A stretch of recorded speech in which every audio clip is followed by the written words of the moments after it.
à tous, c'est Séverine, bienvenue sur Trouver la paix et la joie. Je suis de retour après une semaine d'interruption car je vis une période très difficile dans ma vie. J'ai vécu un drame familial et voilà, je n'étais plus du tout en état de faire des podcasts. J'avais des choses à régler. Il fallait que je me pose, il fallait que vraiment je demande à Dieu de me soutenir.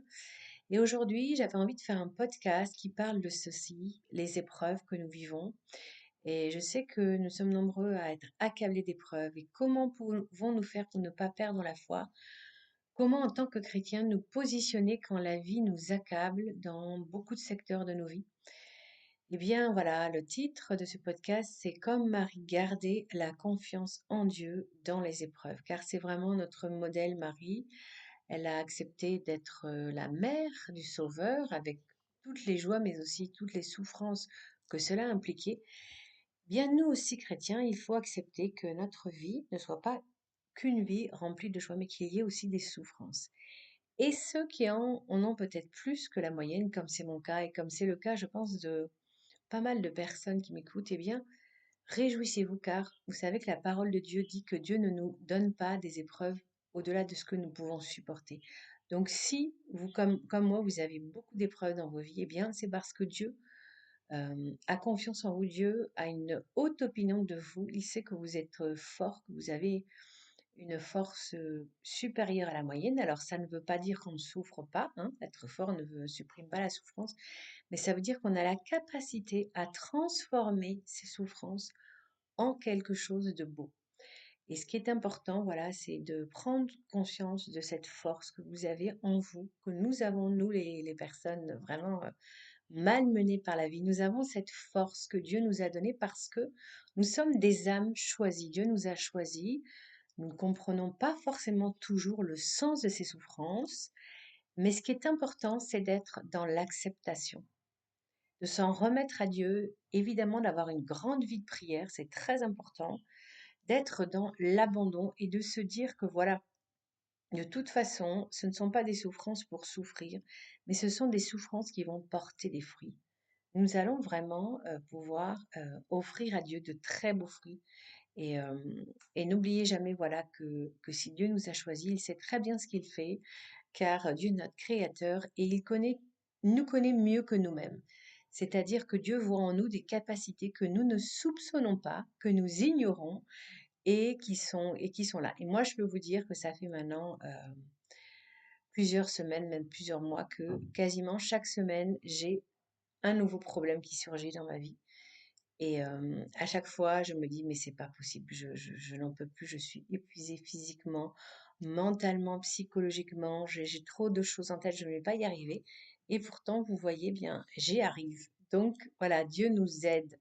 S'il nous a choisis, c'est aussi qu'il va nous donner la force pour traverser ces souffrances, ces épreuves, vraiment avec le cœur ouvert, toujours rempli de confiance et toujours rempli d'amour. Et c'est vrai que moi, je vais vous dire que plus ces souffrances s'accumulent, plus je suis remplie d'amour pour Dieu, pour l'humanité, parce que je vois à quel point la vie est fragile et à quel point elle est précieuse.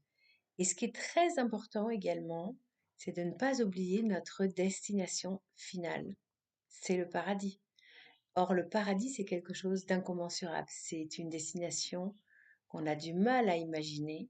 On a quelques éléments qui nous sont donnés dans les Écritures, on a des témoignages privés. Ce qu'on sait avec certitude, c'est que c'est un endroit de beauté, c'est un endroit de paix, c'est un endroit d'amour. Et que le paradis, c'est pour toujours. Alors que notre vie sur Terre, même si elle nous paraît parfois interminable, longue, eh bien, si on ramène notre vie sur Terre, la durée de notre vie sur Terre, par rapport à la durée du paradis, c'est-à-dire une éternité de bonheur, eh bien, on se rend compte que c'est littéralement une goutte d'eau dans l'océan. Alors, courage frères et sœurs, je vous propose que nous terminions ensemble en priant à notre Père. 3, je vous salue Marie, pour vraiment nous donner beaucoup de courage, de confiance et demander à Dieu de nous donner vraiment beaucoup de grâce dans les épreuves. Alors, pardon, ce signe, au nom du Père, du Fils et du Saint-Esprit. Amen. Seigneur, nous te demandons, voilà, merci de nous avoir choisis pour affronter ces épreuves, pour porter des fruits. C'est toi qui nous connais mieux que nous nous connaissons. Alors merci Seigneur de nous fortifier. Merci de nous garder toujours dans la paix et dans la joie, malgré les épreuves. Notre Père qui es aux cieux, que ton nom soit sanctifié, que ton règne vienne, que ta volonté soit faite sur la terre comme au ciel. Donne-nous aujourd'hui notre pain de ce jour. Pardonne-nous nos offenses comme nous pardonnons aussi à ceux qui nous ont offensés. Et ne nous laisse pas entrer en tentation, mais délivre-nous du mal. Amen. Je vous salue Marie, pleine de grâce, le Seigneur est avec vous. Vous êtes bénie entre toutes les femmes, et Jésus, le fruit de vos entrailles, est béni. Sainte Marie, Mère de Dieu, priez pour nous, pauvres pécheurs, maintenant et à l'heure de notre mort. Amen. Je vous salue Marie, pleine de grâce, le Seigneur est avec vous. Vous êtes bénie entre toutes les femmes, et Jésus, le fruit de vos entrailles, est béni. Sainte Marie, Mère de Dieu, priez pour nous pauvres pécheurs, maintenant et à l'heure de notre mort. Amen. Je vous salue Marie, pleine de grâce, le Seigneur est avec vous. Vous êtes bénie entre toutes les femmes, et Jésus, le fruit de vos entrailles, est béni.